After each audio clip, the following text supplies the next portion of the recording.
On the left-hand side of my screen, I have a dashboard running the default tooltip, and on the right-hand side, I have the same dashboard with a new tooltip.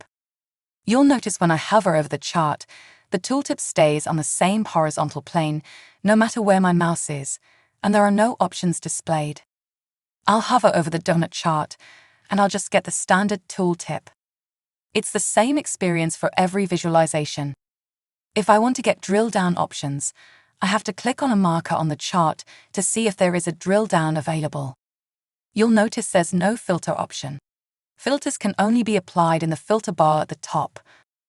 With version 1.6, as I hover over a visualization, you'll notice that the tooltip follows my mouse wherever it happens to be over the chart. It also automatically shows the drill-down options or filter options if there are any available. Based on the visualization that I'm hovering over, you can see that I have filter options available. If I select, for example, this filter, the dashboard is updated, and my filter is presented at the top. If I go back to this area chart, I can do a drill down without needing to click on a marker first. I can perform additional filters to further analyze the data presented in the dashboard. To clear filters, I simply close the filter at the top. In this version, filtering is performed on all visualizations that use the same data source.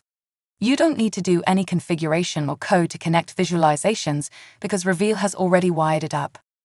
Let's open Visual Studio Code and look at how you can enable the new tooltip. The first step is to set Enable Hover Actions to True on the SDK settings.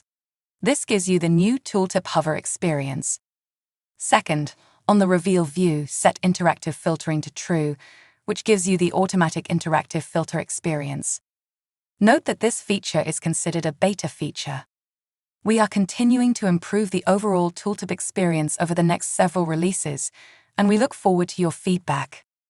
In an early 2024 release, this will be the default tooltip experience, and you won't need to set these properties in code. And there you have it. That's all you need to do to enable the new interactive tooltip with interactive chart filtering in the latest version of Reveal.